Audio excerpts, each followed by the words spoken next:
Hello students, मैं मणिकांत सिंह पिछले 25 वर्षों से इतिहास का अध्यापन कर रहा हूं।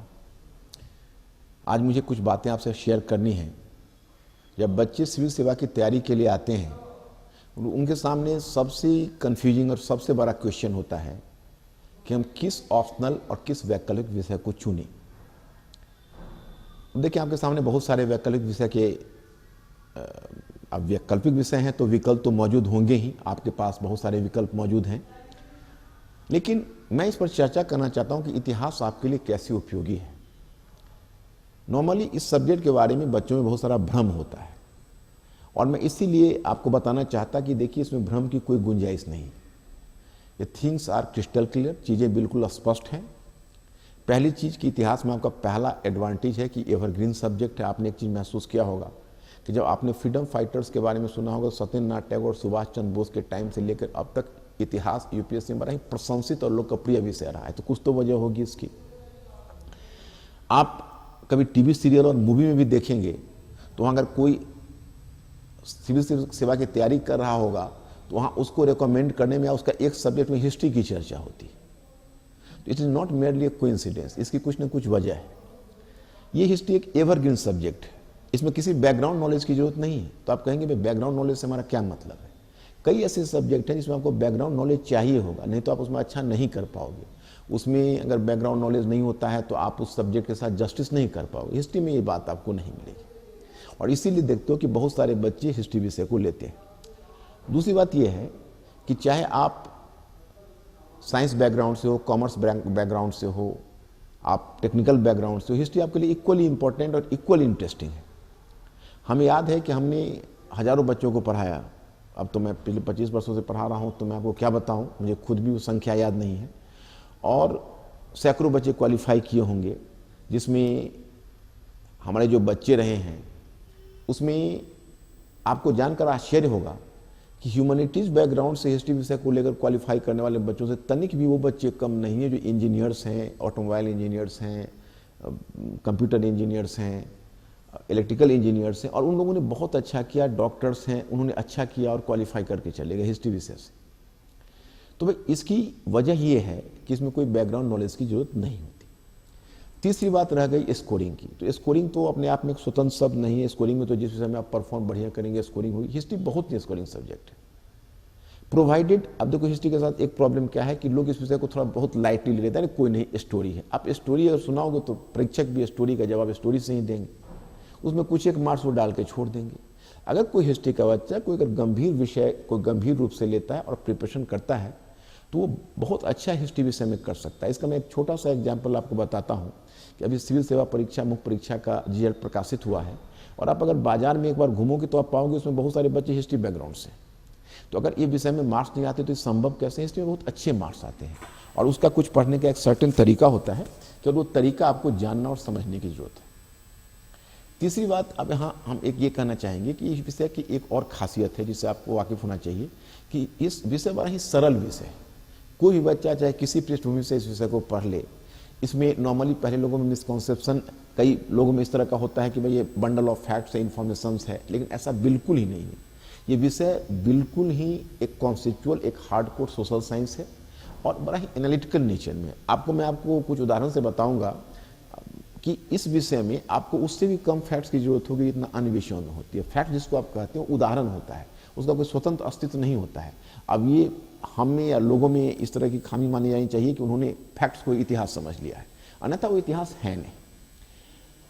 अब यहाँ पर बताएंगे, इतना सरल विषय है कि किसी बैकग्राउंड के बच्चे उसको कर सकते हैं। आप चैप्टर टू चैप्टर जाओगे, सिलेबस कुछ बताते हैं, सिलेबस बड़ा है, सिलेबस बड़ा नहीं है। जब हाईवे पर गाड़ी चलती रहती है और 100 की स्पीड में गाड़ी रहती है तो 100 से 10-20 किलोमीटर आगे पीछे आप जा सकते हो। लेकिन जब गाड़ी हिचकोले लेकर चलती है तो 1-1 किलोमीटर भारी पड़ने लगता है।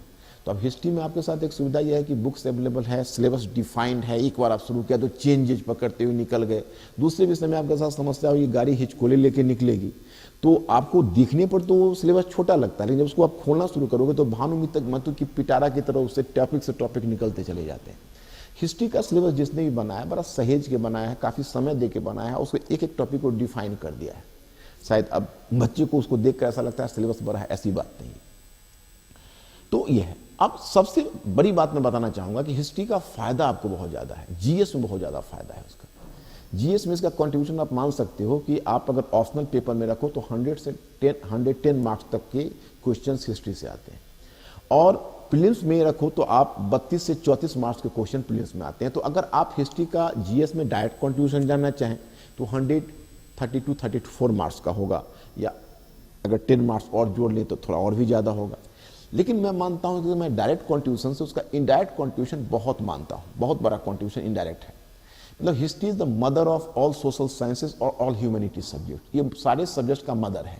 और किसी दूसरे सब्जेक्ट का होरोस्कोप या जन्म कुंडली आपको खोजनी है तो हिस्ट्री में ही आपको आना पड़ेगा, इससे परे आप जा नहीं सकते। अब आप समझें कि आपको पॉलिटिकल साइंस ही पढ़ना है तो कहाँ से स्टार्ट करेंगे आप फ्रेमिंग ऑफ इंडियन कॉन्स्टिट्यूशन से स्टार्ट करेंगे, that is the part of your contemporary history. अगर आपको India and the world start करना है तो कहाँ से स्टार्ट करेंगे? हमें तो अगर मुझे से आप सजेशन मांगेंगे तो मैं तो यही कहूँगा कि आप स्टार्ट करिए ब्रिटिश के फॉरेन पॉलिसी से, तो वो आपको ज़्यादा कॉन्फिडेंस देगा। आप आखिर समझेंगे कि ब्रिटिश के फॉरेन पॉलिसी में ऐसा क्या था जिसकी लीगेसी आज भी हमें भोगनी पड़ रही है। हमें तो मैकमोहन लाइन हमने नहीं खींची थी, ब्रिटिश ने खींची, और चाइना से हमें कन्फ्लिक्ट करना पड़ा।